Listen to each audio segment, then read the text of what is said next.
আমার সেখানে বোধ হলো যে শরীর ট্রান্সেন্ডিং দ্য বডি কি হতে পারে।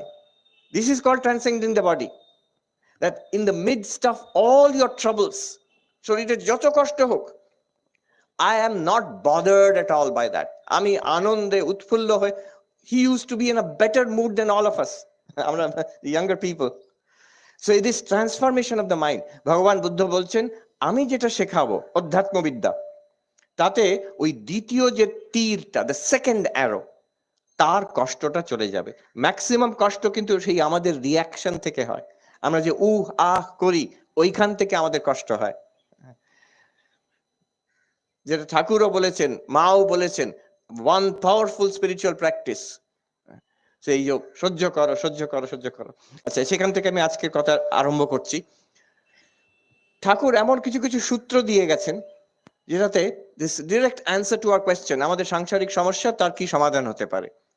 যেমন আমি পড়ছিলাম শ্রীমদর্শন, মাস্টার মহাশয় বিষয়ে যে লিখে গেছেন অনেক বৃহৎ আকারের, তার মধ্যে এক জায়গায়, এগুলো সবই আমরা জানি, কিন্তু মাস্টার মহাশয়ের যে একটা সিনপটিক ভিশন ছিল, উনি সবগুলোকে একসঙ্গে করে একটা সূত্র বার করতে পারতেন। যেমন একটা উদাহরণ দিচ্ছি, একটা বড় সমস্যা, বিশেষ করে সংসারে কিন্তু আশ্রমেও সমস্যা হচ্ছে, ওয়ান সোর্স অফ ট্রাবল, আমাদের সোর্স অফ দুঃখের সোর্স হচ্ছে অন্য মানুষ।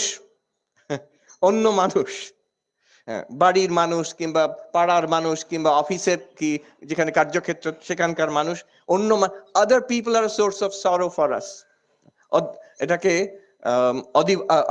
ভৌতিক দুঃখ বলে। অন্য মানুষের থেকে আসা যে দুঃখটা, সেটা কি করে আমি সামলাবো, সেইটার একটা সলিউশন ঠাকুরের কাছে, সোর্স অফ সরো when other people। বিখ্যাত ফ্রেঞ্চ দার্শনিক ছিলেন সার্ত্র, তো উনি এক জায়গায় বলেছেন, হেল ইজ আদার পিপল। নরক মানে কি, অন্য লোকগুলো হচ্ছে নরক। উনি এক্সিস্টেন্সিয়ালিস্ট। তো ফ্রয়েড, এই জাস্ট পড়ছিলাম রিসেন্টলি, সিভিলাইজেশন এন্ড ডিসকন্টেন্ট, সেখানে বলছেন সুখের কোনো আশা নেই, এই জগতে সুখের কোনো আশা নেই। কেন? প্রথম কথা, আমাদের শরীর আমাদের দুঃখ দেবেই দেবে, দেবেই দেবে। কেন শরীর দুঃখ দেবে? দেখুন, শরীরের সবকিছু ঠিক চললে আমাদের মনেই পড়ে না। Healthy body is that which you do not remember. শরীরের কথা মনে পড়ে না যখন, তার মানে বডি ইজ হেলদি। আর শরীরের সবকিছু ঠিক চলছে, একটা কোথাও একটা ব্যথা, সব পুরো মনটা ওইখানে চলে যাবে। দাঁতের ব্যথা হলে তো কথাই নেই, 99.9% সব ঠিক চলছে, একটা সমস্যা, আমাদের পুরো দিনটাই গেল সাথে। অতএব এরকম তো, এটা তো সমস্যা এরকম হবেই, একটু না একটু সমস্যা কোথাও না কোথাও থাকবে। অ্যাজ এজ অ্যাডভান্সেস, একজন ডাক্তার বললেন, as you grow older we will make sure that you can live long, but we cannot make sure you will live well. অনেকদিন বাঁচবেন এখন আমাদের বৃদ্ধাশ্রম এসে গেছে, ভালোভাবে বাঁচবেন সেটা বলতে পারি না, কষ্ট পেয়েই বাঁচবেন। অতএব শরীরের দিক থেকে কষ্ট, ফ্রয়েড বলছেন, ইউ ক্যানট অ্যাভয়েড ইট, দুঃখ দেবেই দেবে আপনাকে, আর শরীর তো সারাক্ষণ আপনার সঙ্গে আছে।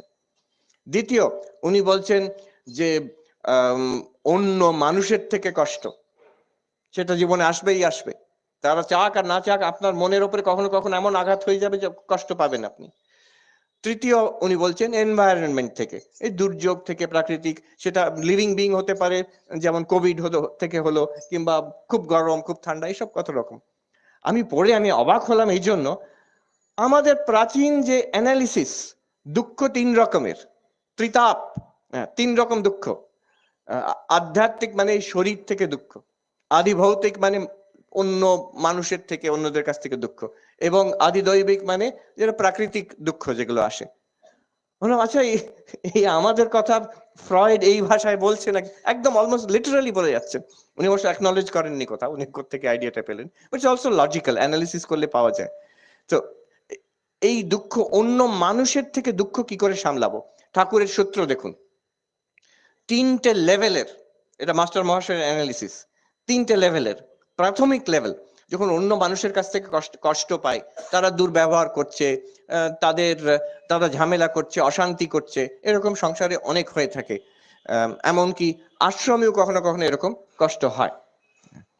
তো তার কি, হোয়াট ইজ দ্য সলিউশন? ঠাকুর কি প্র্যাকটিস দিচ্ছেন solution? First level, three levels. First level, but প্রথমেই এটা চেষ্টা করা উচিত। ঠাকুর বলছেন স স স, যে সয় সে রয়, যে না সয় তার নাশ হয়।